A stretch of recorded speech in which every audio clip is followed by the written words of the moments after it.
Bonjour à tous et bienvenue dans 360. 40 mètres. C'est l'épaisseur des dépôts volcaniques visibles en baie de Naples qui ont été produits lors de la dernière éruption de VEI8 des champs Phlegréens. Plus de 110 km.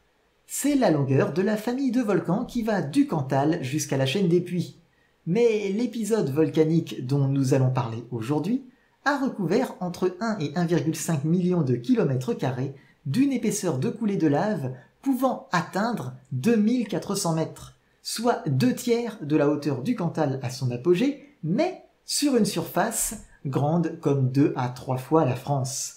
Et en prime, cet événement volcanique conserve un lien avec la France. Aujourd'hui, nous allons parler des Traps du Deccan en Inde. Les Traps sont à l'origine de ce qu'on nomme les grandes provinces ignées. Pas besoin d'expliquer grande province, pour igné, ça vient du latin igneus qui désigne ce qui brûle, ce qui s'enflamme. En français, on lui associe aussi parfois né pour la naissance. Les roches ignées sont donc les roches nées du feu. Les roches volcaniques et magmatiques sont les roches ignées. Une grande province ignée est donc une vaste région entièrement recouverte de coulées de lave au-dessus d'une croûte complètement refaçonnée par les intrusions magmatiques. Les Traps du Deccan se sont formés entre il y a 60 et 68 millions d'années. La durée de l'activité est donc du même ordre de grandeur que pour le Cantal, mais comme on l'a vu, la comparaison s'arrête là.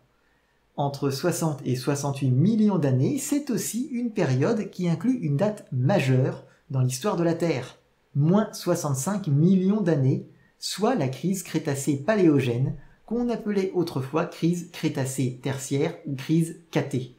En fait, une extinction de masse a rarement une unique source. Même du haut de toute leur puissance, il est peu probable que le ou les impacts subis par notre planète à ce moment-là, avec un cratère bien connu dans le golfe du Mexique, un autre récemment suggéré au large de l'Afrique, plusieurs autres candidats plus ou moins étayés, aient été suffisants pour provoquer la catastrophe écologique subie par la Terre.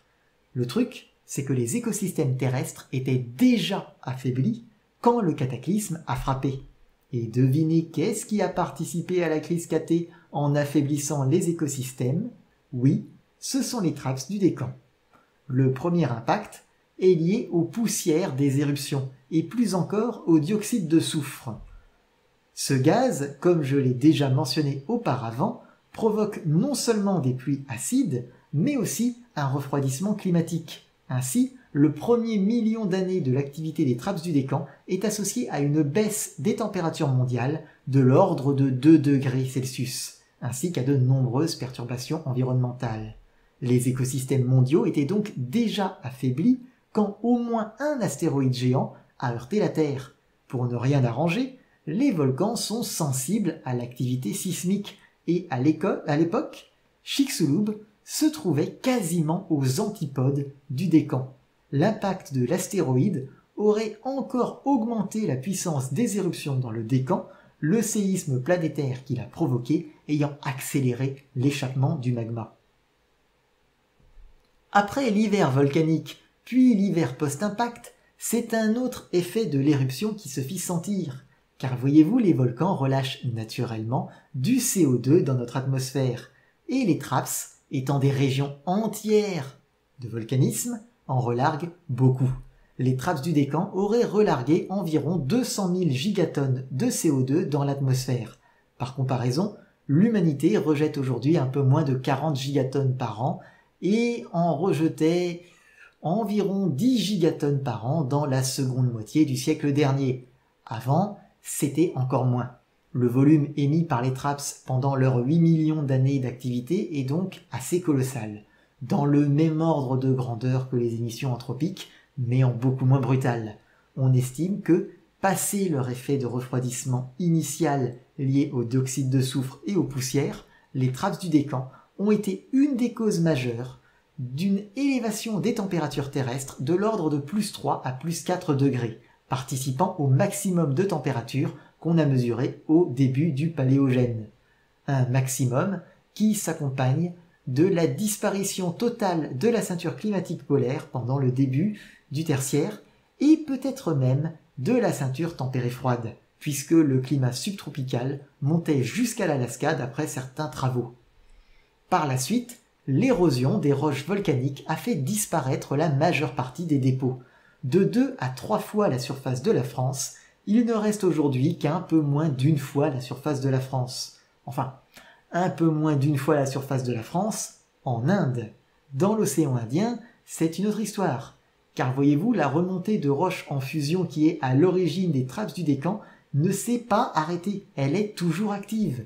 Si vous prenez une carte, vous constaterez qu'il y a un alignement d'anciennes îles volcaniques, beaucoup n'émergeant plus à la surface de l'eau, qui va depuis l'Inde, depuis le Décan, jusque vers le sud-sud-ouest en direction de la Réunion. Cette petite île française se trouve là où se trouvait le Décan il y a 65 millions d'années. La plaque indienne a migré et le flot de lave a énormément diminué. Mais le piton de la fournaise marque le point où le flux de magma résiduel continue d'atteindre la surface. D'où le lien que je vous promettais entre la France, ici l'outre-mer, et le sujet du jour, les trappes du Décan, pourtant situées en Inde. Bon, on a vu ce que sont les trappes du Décan, et on a vu qu'elles avaient été une catastrophe écologique. Mais d'où viennent les trappes du Décan? Et plus généralement, d'où viennent les trappes? Car les trappes du Décan sont loin d'être seules. Et je ne veux pas seulement dire que d'autres trappes existent, je veux aussi dire que beaucoup d'autres trappes ont été impliquées dans de grandes catastrophes naturelles. Mais cette question sera pour un prochain épisode. Je vous dis à une prochaine fois, et d'ici là, puisse votre esprit demeurer vif et votre curiosité dénuée de toute limite.